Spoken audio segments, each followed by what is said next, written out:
At Midway USA, we put customers first. The Nitro Express shipping system is icing on the cake. It was a big investment of time and money to take super fast, low-cost shipping to a whole new level. The Nitro Express helps ensure same-day shipping and low shipping costs. We hope you enjoy the Nitro Express.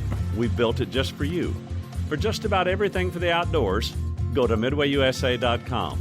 I'm Larry Potterfield with Midway USA. Thanks for your business. Hey guys, this is Melissa Bachman.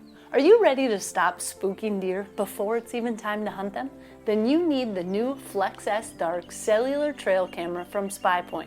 With a no-glow flash option, long-lasting solar power, and a ton of settings that can be changed anytime through the SpyPoint app, there are no more excuses for letting your deer get wise before the season even starts. So check it out for yourself and see why the SpyPoint Flex S Dark is the unstoppable and undetectable scouting tool you need for your next hunt.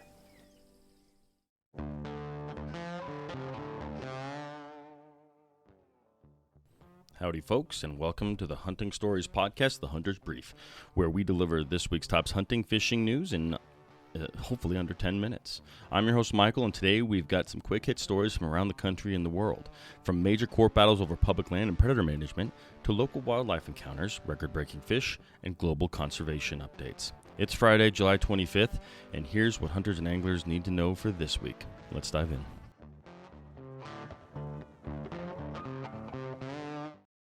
Corner crossing case update. Landowner petitions the U.S. Supreme Court.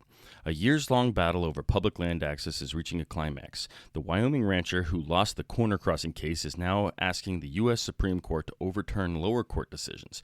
On July 16th, his attorney filed a petition arguing that stepping over the corner of private land to access public land should be considered trespassing. This comes after a federal appeals court ruled in March that corner crossing is legal on millions of acres of checkerboard public lands in 6 western states. Why this matters? Well, if the Supreme Court takes the case, the justice could either cement public corner crossing rights nationwide or slam the gate shut, affecting hunters' access to landlocked public lands and hunting grounds across the West. It looks like this corner crossing saga just took a big leap straight into the Supreme Court.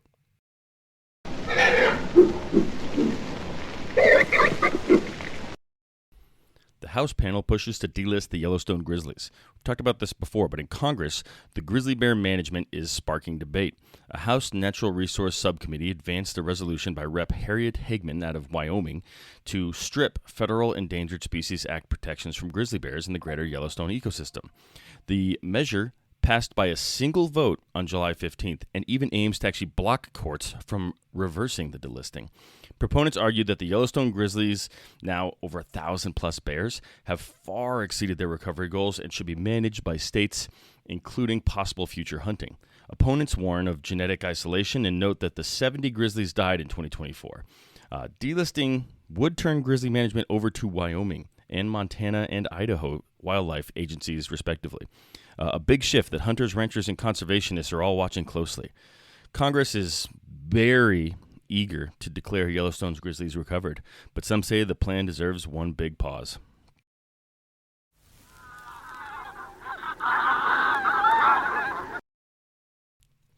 Colorado halts trapping after a wolf is killed.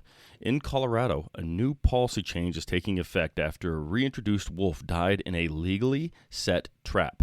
Colorado Parks and Wildlife announced it's suspending all 30-day trapping permits for foothold, leg hold, and similar traps following the May 15th death of a female wolf from a trap. The wolf was one of about 15 brought in from British Columbia in January. 5 of those have since died. Officials say that the coyote trap that injured the wolf was lawfully placed, so no charges are being pursued. With wolves back on the landscape, of course by voter mandate and not biology, Colorado is quickly adjusting rules to prevent accidental wolf deaths. Hunters and trappers are facing new restrictions intended to protect the fledgling wolf population, a sign the balancing act between predator reintroduction and traditional trapping. Trappers in Colorado just got a new wolf memo. Mind your traps or the wolves will mind them for you.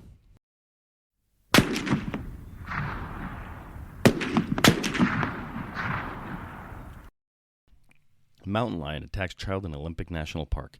A rare cougar attack in Washington made headlines this week.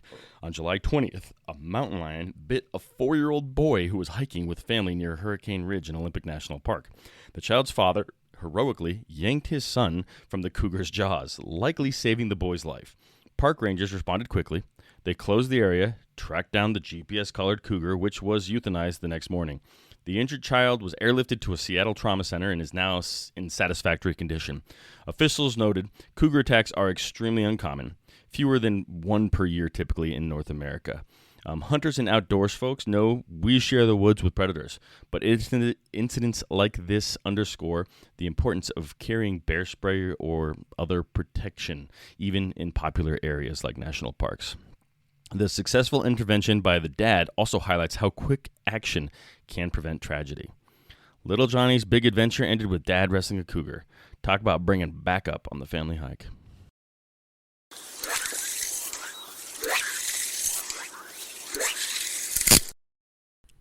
Wisconsin nixes license fee hikes in new budget. Wisconsin's newly minted state budget brings a mix of relief and concerns for outdoor enthusiasts. Lawmakers scrapped Governor Evers' proposal to raise hunting, fishing, and trapping license fees, some by $10 to $40, that would have actually funded wildlife management. Instead, the legislature is plugging the funding gap by transferring $30 million from a state forestry account into the fish and wildlife account. This one-time patch will cover the next 2 years while an audit is completed. Conservation groups are glad to avoid fee increases for now, but they stress it's a temporary fix and that long-term funding solutions are needed to avoid a deficit. Hunters and anglers won't pay more for licenses in Wisconsin this year, which is welcome news, of course, for their wallets. However, the decision highlights a familiar struggle balancing general taxpayer funds versus user fees to support conservation. Sustainable funding is crucial to maintain habitat, access, and management programs that we all rely on. Wisconsin lawmakers said no new fees, but they did rob Peter, the forestry fund, to pay Paul, the wildlife fund. Enjoy the savings and maybe buy the DNR a beer.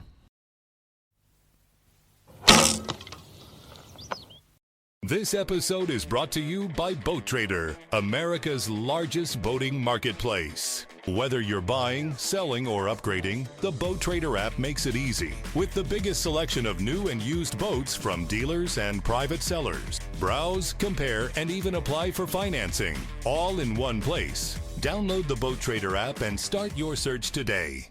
Midway USA brand product designers have one straightforward goal: develop high-quality, technically sound products and deliver them to customers at reasonable prices.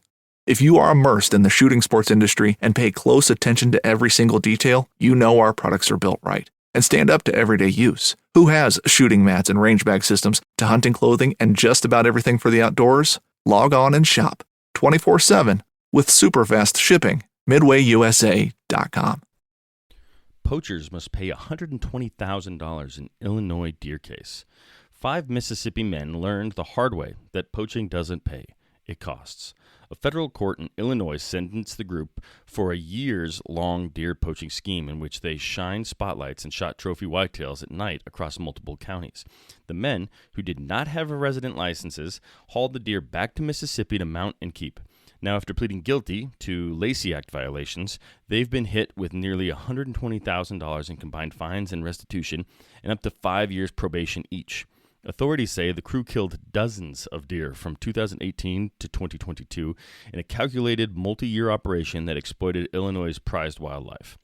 All 5 have been banned from hunting during their probation. This case is a win for law-abiding hunters. It sends a message that interstate poaching rings will be aggressively prosecuted and that ethical hunters and game wardens will work together to protect wildlife. These guys tried to beat the system and ended up paying through the nose. $120,000 and not a single venison steak to show for it. Poaching, bad for the wallet, worse for your reputation.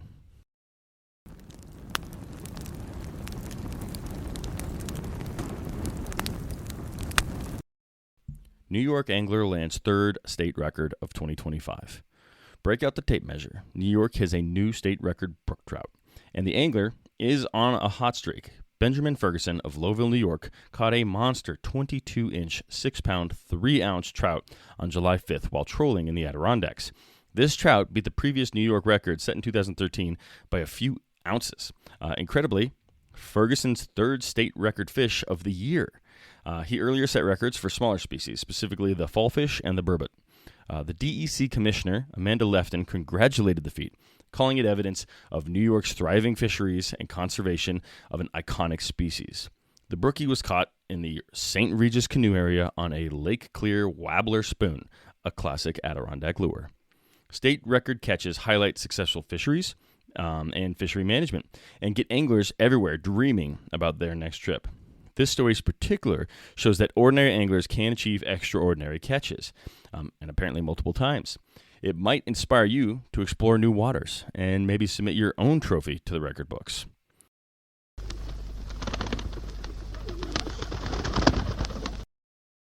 Kansas angler catches a 121-pound catfish. Everything's bigger in Kansas, apparently. Well, at least when it comes to blue catfish. Kansas has certified a new state record blue cat, weighing a jaw-dropping 121.1 pounds, obliterating the previous record by over 18 pounds. Angler Daniel Mayer of Agency, Missouri, caught the behemoth on May 15th while fishing the Kansas side of the Missouri River. The fish measured just under 5 feet long and hit a cut carp bait after an epic 10-hour day on the water. Mayer, an avid tournament catfisherman, said it's his first century fish. He's caught big ones before, but nothing over 100 until this monster. State fisheries biologists helped weigh and certify this catch. This is the kind of fishing story that gets every angler's heart pounding. Trophy catfish populations are on the rise in many rivers thanks to management efforts, and records like this show the payoff. It's also a reminder to always bring a sturdy rod and a big net. You never know when Moby Cat might bite.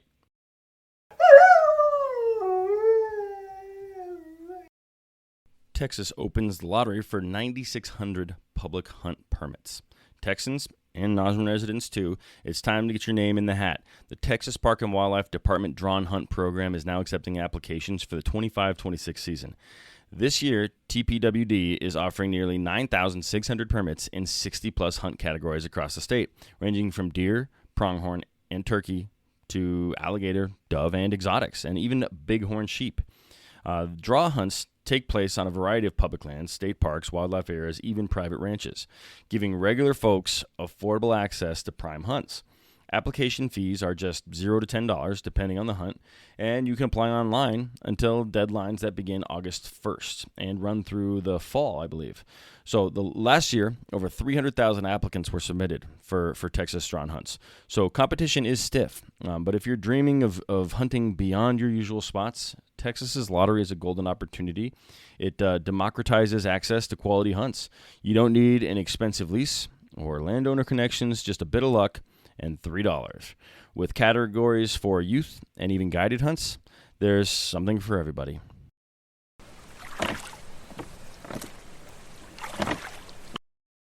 Rhino poaching down slightly in South Africa, but 195 have been killed so far. South Africa released sobering mid-year stats on its rhino poaching epidemic, with a small silver lining.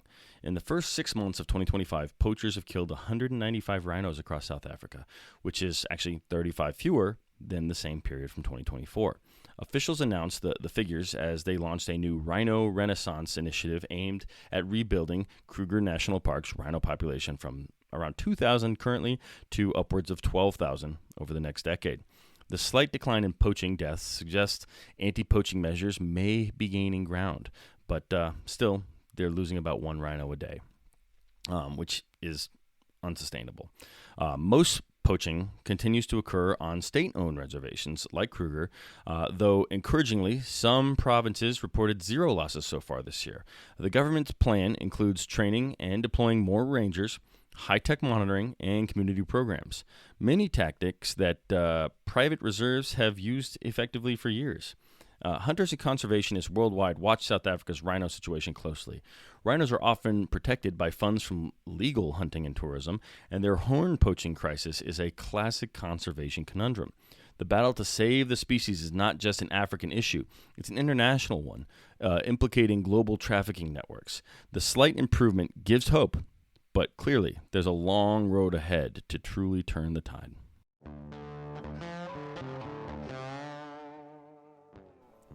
That's all for this week's Hunter's Briefs, everyone. Thank you for listening and staying up to date on what matters in hunting in the fishing world. If we missed any stories, please let us know. We'll cover them next week. If you enjoyed the show, please subscribe and leave us a rating. It really does help. And don't forget to tune in on Monday for our deep dive storytelling episodes, where we will share an awesome hunt story that you won't want to miss. In the meantime, good luck in the field, have a great weekend, and share the podcast with your buddies. Stay safe, stay smart, and keep hunting the stories.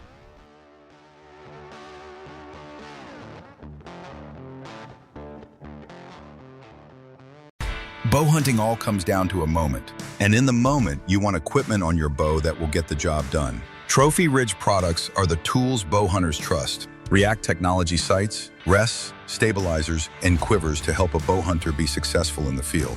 And those tools are from Trophy Ridge. Want to plan your next fishing trip without the hassle? FishingBooker.com is the best way to find and book a fishing charter anywhere in the world. Whether you're chasing trophy fish or just looking for a family day on the water, Fishing Booker makes it simple, fast, and secure. With thousands of experienced guides, verified reviews, and 24/7 customer support, Fishing Booker takes the guesswork out of planning. Visit FishingBooker.com and book your trip today. Fishing Booker. Fishing trips made easy.